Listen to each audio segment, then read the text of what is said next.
To the June 25th regular meeting of the Clay Township Board here at the John Hensel Government Center. Call this meeting to order at 6 o'clock. If we could please rise for the Pledge of Allegiance. I pledge allegiance to the flag of the United States of America and to the republic for which it stands, one nation, under God, indivisible, with liberty and justice for all. All right. First on our agenda is approval of minutes from our April 23rd meeting. Do I have a motion to approve? So moved. I second. Any discussion? I Hearing- have none. All those in favor? Aye. Aye. Opposed? Hearing none. Those minutes stand approved. Do we have any public comments that don't pertain to grant requests? Seeing none, we'll move on. Our first action item of the evening is newspaper of record changes. Doug? Yeah, the first of the year, as we always do, we have two newspapers that we do all of our legal notices in. However, this year, when I asked you to use the Noblesville Times and then the Current in Carmel, well, I found out later on that the Current doesn't actually, they do legal notices, but by law, there's some stipulations there. And they have all of them except for one. And then they must have 50% subscribers that pay for that paper, and they don't have that. So I did talk to Steve Greenberg to explain to him what was going on. However, what I'm asking here is not only for us to go ahead and add the Indianapolis Star back into it like we've used in the past, but I would still like to continue to use the Current and Carmel. And the reason I'm saying that is the first newspaper since I've been here that we've got calls from the outside, from people of the community, thanking us for putting it in the Current, a local paper. So what I'd like to do is use all three of the papers, the Noblesville Times, the Indianapolis Star, and the Current. And so the Current is the only one the only thing it's missing is the 50% subscriptions. So that's what I'm asking of this tonight. Any discussion on that? No. We did No. speak about this. Yeah, we talked about it. Those in favor of using all three newspapers? We need a motion Or, excuse me, do we have a motion? I motion. Do we have a second? I I second. make a motion. You move. Yes. Any discussion? No. Those in favor? Aye. Aye. Opposed? Hearing none. Action item A carries. Action item B, resolution number 2013-06-25-01, support the need for a regional transportation network. We are tabling that this evening. We just don't feel we have enough information to intelligently discuss it at this time. We need a motion, do we not? I would like to make a motion that we table that until further discussion can be had. I will second that motion. Any further discussion? No. All those in favor? Aye. Opposed? Hearing none, action item B to be tabled carries. Next on our agenda is our new Fire Chief, Matt Hoffman with the Carmel Fire Department, to introduce himself. Good evening. It's wonderful to see you all again. Some of you haven't seen for a while, so it's good to see you, and I appreciate you giving me the time to come fill you in on a few things that have gone on in the fire department. We've kind of received some big news here in the last couple of weeks, and that is the fact that the Carmel Fire Department will be one of very few accredited fire agencies, not only in the country, but around the world. We'll be the third accredited agency in the state of Indiana and only the 164th accredited agency in the world. This has been a very long and arduous project for the fire department. It would be the opportunity for us to be accredited along with our police department, and our communications center was accredited when it was a functioning entity in the city. So all three agencies of public safety were accredited. What's important about the fire accreditation and what separates it from, say, police and communications accreditation is that it's performance-based. They have 240 plus performance indicators that they lay out in front of a fire department. 83 of them are critical criteria, meaning that you absolutely have to do those and if you don't, there's no way that you can be accredited, no matter how many other ones you might meet. It allows us also, through the accreditation process, to build our hazard analysis and then to look at how we approach those hazards inside the response district. And that's something that we've never done officially or in any kind of a outlined capacity. We've always done it on a hunch. We thought that this would be the hazard over here, and we would concentrate our resources. And I'm happy to report that in analyzing all of the data, that Carmel has exactly targeted the specific hazard areas and has the right approach to protecting the city. We now are able to take our data and to prove those kinds of things.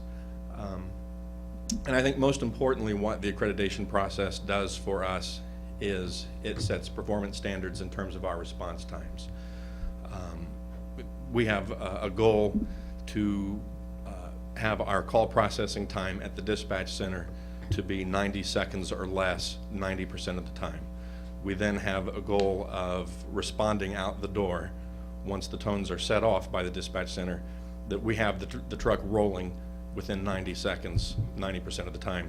And then our performance indicator for responding is anywhere in the city within 6.5 minutes 90% of the time. We are running at about the 88 to 89% percentile on a regular basis, so we're just this close to meeting our stated goal. So those are our baselines. There are higher benchmarks that we're going to eventually move to, which would get us out the door faster, would get our calls processed faster. And this is a process, again, that's built in through our accreditation process. It's a process of continual improvement. At some point, we will level off. Obviously, our goal would always be somewhere where there's an emergency before the emergency happens, but that's going to be impossible. There's always going to be a lag time of response, but we're knocking it out of the park in terms of our ability to get around this city in 6.5 minutes. In fact, that's a performance indicator that's about to change. We'll probably move that to about 60 or to about 6 minutes as our new benchmark. Also, as a part of accreditation, for the first time, we have goals and objectives that are done through our strategic plan. We now have a 5-year strategic plan that outlines our goals, where we want to take the department, and then that gives us an opportunity to build our annual budget so that it reflects those priorities. Here in the next couple of weeks, we will have the standards of cover, which is the hazard analysis and our response times. We'll have that online. We will also have our strategic plan in place, and it will be online. So I would invite you to please take a look at our website here in the next couple of weeks, and you'll be able to follow right along and know exactly what it is that the Carmel Fire Department is working towards. So with that, we're very excited about this. This is one of the best things that's happened to the city, to the township, to the fire department. I owe a great debt of gratitude to the trustee who got this kicked off when he was the fire chief. This process started probably around 2005, and it's just now coming to fruition. So we're very happy about this, and I will be happy to entertain any questions that you folks might have. Who's going to publicize it in the city if they don't know about your website? Are you going to have a ceremony of some kind, or have an article, or? Oh yeah, Carmel? there have already been a couple of articles. I've been contacted by the Current and Carmel. Technically, we aren't officially accredited yet. We've gotten a favorable recommendation from our peer review team, and we go before the commission on August the 15th in Chicago, Illinois. And after the 15th, they will run an article promoting that we're finally accredited. And it will be on our website, believe me. Good. Are there any funding advantages or opportunities, grants that you might avail yourself of by now being accredited above and beyond? Yes, not directly. You don't get grants just because you're accredited, but what accreditation does is when you do apply for a grant, it gives you specific data. It gives you specific intelligence that you can speak to make your case and make that case a solid case. That's where, in terms of grant funding, being accredited is going to help. Because the accreditation is so built around data, and that data is refined and accurate, is where it's going to pay off for us. Good, excellent. We're looking forward for the next AFG to grant opportunity to open up. It's not open yet, but we're watching. Well, Chief, thank you very much for coming out and sharing what positive things the fire department have been doing, and we wish you Excuse- continued luck. Excuse me, I'd just like to say something. And yeah, this has been a long ordeal, and it goes back some years. What he is talking about tonight is major league. I mean, when you stop and you look about it, I mean, a department of this size, this is really big. You can't imagine what the city has done and the township has done over the years to make this department the way it is, and the men and women that work there. Every time I went to a conference or something, you know, I just, wow, wouldn't it be nice to be that? Wouldn't it be great? And I mean, you turn around, what we are, you say the third in the state? Third in the state. Third in the state that's done this. You know, now police has been doing it for a long time. But not only that, to have your police agency, your fire agency, and communications before it's broke off, but all three agencies, that's big stuff. I mean, you know, you turn around and you talk about Carmels and their roundabouts. Well, accreditation is a big thing to all of your public safety agencies. And Chief, I hand it to you to go out and complete this, because, you know, there's a lot of man hours involved here. And I think Denise Bristow, one of the ladies that works in the office, has been numerous hours doing it, along with several of the firefighters. So, Chief, I want to thank you. I am excited as heck about it, okay? Thank you. And the reason there are so few is because of the intensive work that it takes to become accredited. I never would have dreamt in the beginning that it was going to be this kind of a project. And it's kind of one of those, you know, it's not fun to write a book. It's fun to have written a book and be an author. It's now fun to be accredited. It was not fun the last few years trying to get this put together, but I'm very proud of my department. I'm great thanks to Trustee Callahan for what he started, and it's nice to see this vision come around. So, thank you. Just out of curiosity, which are the other two cities? The town of Fishers and Clay Regional Fire District up around South Bend, Clay Fire Territory. Good. I hope you'll come back when we're discussing the contract and the things. We'd love to have you come in. and I bring us absolutely up to will. date. I'll be a part of that. I would also like to come back in a couple of weeks. The City Council is going to pass a resolution supporting the documents that are associated with our accreditation. It would be important for me to include you folks, and for you folks to take a look at our material and potentially pass a resolution supporting it as well, so that this is a team effort. So I'll be definitely in contact with you folks about something like that. But absolutely, the budget, I'll be here. Thanks, Chief. Thank you very much. Thank you. Next up is the 2014 grant requests, and there's a lot of people here, and this is how it's going to work. We're going to go down our list. If you're not on the list, which was generated recently, you'll be a write-in at the end. Everybody will have 3 minutes to speak. That's 3 minutes. I'll be timing. You know what I mean. Yeah. At 3 minutes, after you're done speaking, we'll have an opportunity to ask any questions we may have about your organization. Some of you are repeat, and I see a number of new faces in the crowd as well. And if you don't get off in 3 minutes, we've got the hook. No money is being issued tonight, no decisions are being made tonight. This is so we can gather information and spend the next couple months making intelligent decisions and weighing all sides of all organizations and how best to spend taxpayers' money and how it can most serve the community. So with that said, first up is Civic Theater.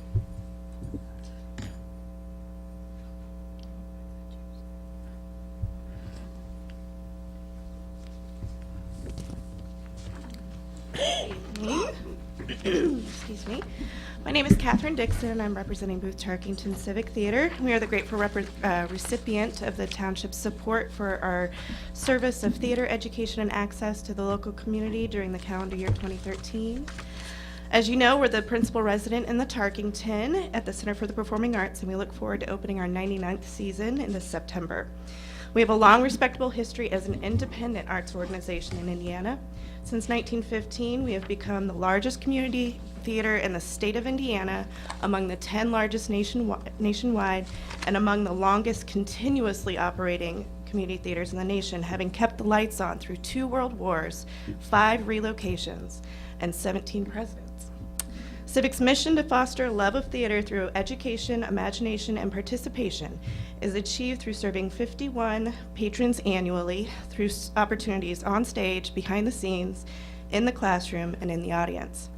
Each year, Civic provides the community with 5 main stage productions, 3 secondary productions, and those comprising 90 performances annually, and they're all professionally directed and designed musicals and plays. Each of the theater's productions is created from scratch by local artists, perfecting their crafts in Civic's costume shop, scene shop, and of course on the Tarkington stage. Approximately 25% of these artists reside in Carmel, and we see that number going up for every production. Civic is committed to providing theater access, involvement, and education to the entire Clay Township community, to the young, old, included, and often excluded.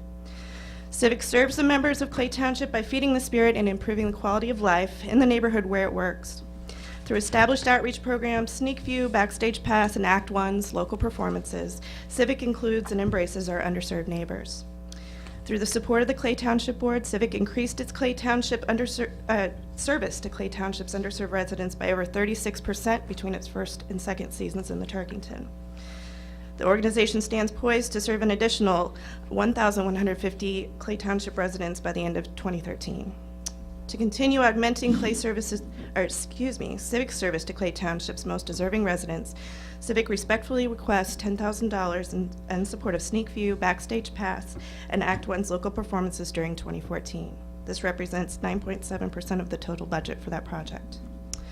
For the past 2 decades, Sneak View has opened Civic's final dress rehearsal for each of its main stage performances to the underserved community. That's 513 seats at each preview performance, with options for groups to attend Civic's youth performances, the young adult program, and junior civic musical. The program is open to physically, mentally, socially, economically, and transportationally challenged community members of all ages, though most of Civic Sneak View patrons, over 80%, are senior citizens.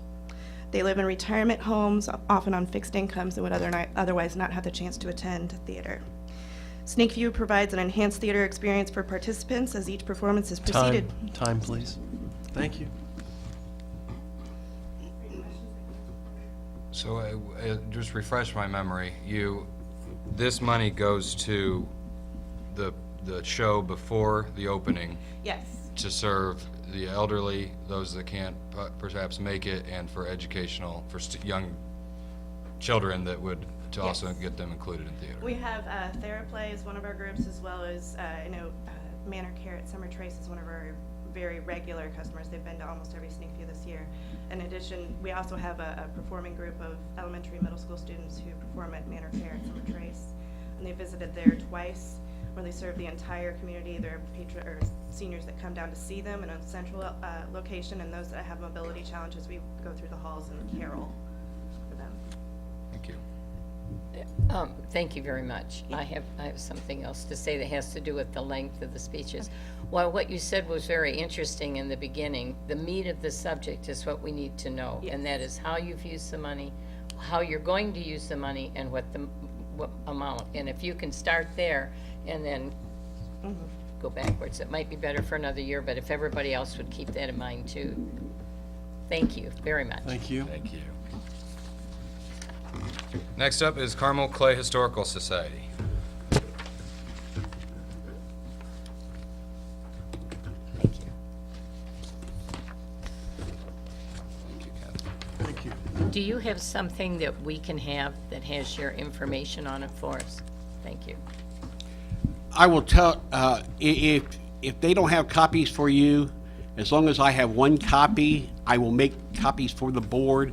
We will place them in a binder. All of your your grant request, and that way they will have a couple months to look at them, set them down, go back to them, because it's not real exciting reading. Some of them aren't, okay? So, not to be mean or anything, but. But we do read them Yeah, because they do spend a lot of we time have with just so those. many dollars we can allot to this. Yeah, so I've got copies I mean, as long as you've emailed them to me or whatever. If you've got yours tonight, which I did ask some of you to go ahead and bring them, if you have them, you can go ahead and give them to the board, but they will get a binder of all of yours, next, first of the month, next month. Hello, my name is Catherine Dill, and I'm the director of the Carmel Clay Historical Society. We have been a recipient of Clay Township grant funds for a number of years. Recently, we've used that grant funds to pay for a portion of my salary, a portion of some interns' salary to provide extra work, as well as some signage and newsletters for the Historical Society. This year, our request is for specifically salary, and I know that part of the concern was, you know, that you want to pay for programs and partnerships. So I can tell you that our programs and partnerships don't cost anything. It's the people who put on those programs that allow them to happen. And without a staff member, myself, without an intern, we wouldn't have partnerships. Some of the things that we have planned to do in 2014 that would not happen, were it not for me, is a partnership with the Clay Township trustee on some educational programs on cemeteries. We work with the school groups. We go into the school. We offer tours for them. Those would not occur were it not for staff members. We also work with Indiana Landmarks, the Historic Preservation Commission, and a number of other groups. I won't read you all of them, but again, without a staff member, if it was a purely volunteer-driven organization, none of that would happen. We would keep the depot open, and that's it. So I encourage you to look at our application and consider that while it may be a partial staff support, it is a programmatic support as well, because we are the people who implement those programs. I also want to point out, I've included a list of our board members. We have a brand new board, just fresh faces, architects, staff from the library. We have business professionals. So we really are making changes at the Historical Society and are more outward focused. And I encourage you to consider that as well. Do you have any questions for me? Catherine, you don't make any money doing No, this. no. And how many hours a week do you work? I'm on the clock for 13 hours a week, and I get paid $12,000 a year, and I work probably about 25 hours a week. So I am And what was, more a volunteer than a staff member. certainly, what was the dollar amount requested? Oh, sorry, the dollar amount is $14,500, and that would support $6,000 of my salary, which is half, and then an intern from IUPUI, as well as a small money for programs with these groups that I've mentioned in the list. And that's all itemized in It what you're is. going to give us? Yes. Okay. All right. Any other questions? Thank you, All right, Catherine. thank you. Thank you.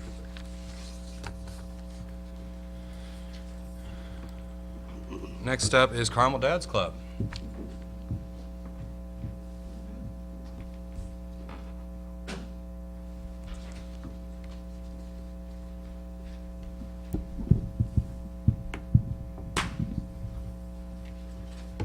Thank you. Thank you, sir. Good evening. I'm Josh Blackmore, the facility superintendent for the Carmel Dads Club. I also have Bruce Breeden and Paul Hensel, directors on the board of the Dads Club. On behalf of the Dads Club Board of Directors, staff, and the 6,000 families who participate as members, we wanted to thank you for your continued financial support of our programs and the children of Clay Township. We tallied just over 5,000 athletes this spring, which will probably bring us over 11,500 this year, which is awesome. For this year's grant period, we requested aid to renovate the restrooms at O'Malia, Shirley baseball fields, Badger soccer fields, as well as replace the scoreboards at Wodock fields. We were able to secure the Wodock scoreboards. We just didn't get them in time for the season, so they are going to be put in at the end of the fall season. The restrooms were updated throughout this past winter and opened this spring, and I am absolutely amazed we could we get more comments on restroom renovation than we do any other renovation we do. The building got some nice things, but so as you can see, there's some before and after pictures there. We were able to add 2 units, I'll call them, into the restrooms down at O'Malia. The most important thing we were able to do is get all 4 sets of restrooms ADA compliant, which was it's important on anything we touch moving forward. For 2014, some of this board may recall about 10 years ago, right when I came on board, the Dad's Club kept coming back for Shelbourne drainage. It was year after year. And what the club had done is they put in perimeter drainage around the fields. They didn't actually touch the fields themselves. And they were out of money, basically. So we started an aggressive cultural practice, airification, top dressing, just to kind of keep them playable. They are some of the worst draining surfaces I've ever seen in my 20 years of experience. They're named after the township. They were graded flat while Creekside was developed. At the time, fields are supposed to be flats for soccer. Native soil field theories and times have changed. It's now to get that positive slope on them, get them draining, crown the fields. That's what we're looking to do. Through working with some architects and the city, engineering firms, we have basically found out we're looking at about $30,000 to $35,000 per field. We're wanting to do 6 fields, which takes the total project cost between $200,000 and $225,000, and we are requesting $30,000 for 2014 to aid the club in that renovation. This is off Shelbourne. Yes, sir. Sorry. And Yep. the purpose of this, what is the impact, what damage does it do to you having water on the fields? How much does it put you out? Perfect example. Thank you for asking that, actually. We had, out of 8 potential weekends of playing there this spring, we played 2.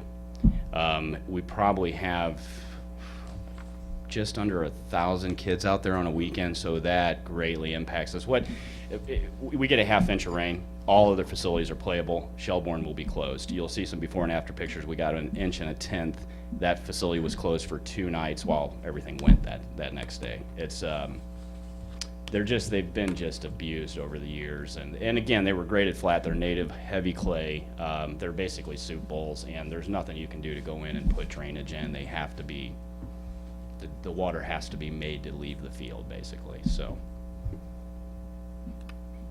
Questions? I have a question about Dad's Club, and it's just a curiosity matter. I didn't have any children going through your club. We lived in a different community. But any child that comes out, does every child get taken in, or is it done by selection process? we have 3 different sports tracks. One special sports, completely free. It's through an endowment. Awesome program. We have a recreational league that anybody can come and sign up. We have a travel league in which families do have to pay a little more, travel a little more. We also have a great program called CAP program, Kids All Play. If they're on Carmel Clay free and reduced lunch, we mimic them. If they're half or free, they're half for free for us. They just have to show documentation that the school has witnessed that or has documented that. So, Have you ever had a child try to participate in a sport that has not been able to, for financial reasons? not that I'm aware of. Might add, Mary, on the Kids All Play, Can you come up to the mic, please? he can repeat, that includes the travel league. So if the normal in-house rec league is $110 or so, that's covered. If the travel league is $500, that's covered. So if somebody's talented enough to make it onto, is it the Pups Dad's Club? Yeah. If somebody's talented enough to make it onto the Pups, but they can't afford it, the CAPS program funds that? It would fund portions of that and then payment plan from that part. But yeah, it's drastically reduced. Did that help answer your question? Yes, it did. I have seen too many teams that are selective and at young age. You know, I like to see children all have a chance to make Absolutely. a team. They learn so much just from the experience. Absolutely. Absolutely. Any other questions? Thank you. No, thank you. Thanks. Carmel Clay Schools 4-H.